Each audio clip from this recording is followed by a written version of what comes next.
ఈరోజు బర్లీ పొగాకు ఆంధ్ర రాష్ట్రంలో ఎప్పుడు పొగాకు రాష్ట్ర ప్రభుత్వం కొనలేదు. అది కూడా విపరీతంగా 25,000 మిలియన్ కేజీలు పండినటువంటి బర్లీ పొగాకు 25,000 ఉండేది గత సంవత్సరం మిలియన్ కేజీలు, ఒకేసారి 80,000 మిలియన్ కేజీలకు వచ్చింది. ఎంత రెట్లు పెంచారు? దీనివల్ల పరిశ్రమలు కొనలేదు, సమస్య వచ్చింది. రైతు ఇబ్బందుల్లో ఉన్నాడని 300 కోట్ల రూపాయలు పెట్టి మార్క్ ఫెడల్ ద్వారా పొగాకు రైతులకు ఆదుకున్నాం.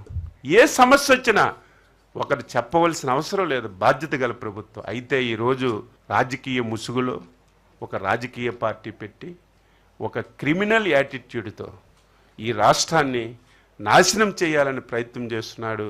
మేము అప్రమత్తంగా ఉండి చెప్తాం.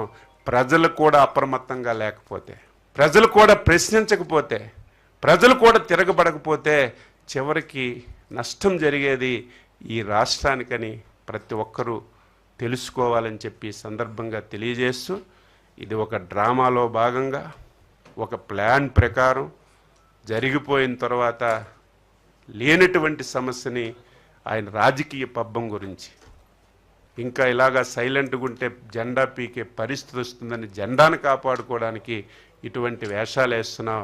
ఇటువంటి వేషాలు అమాయకులైనటువంటి రైతులను ఉపయోగించుకోవడం చాలా దారుణం అని చెప్పి నేను తీవ్రంగా ఖండిస్తున్నాను.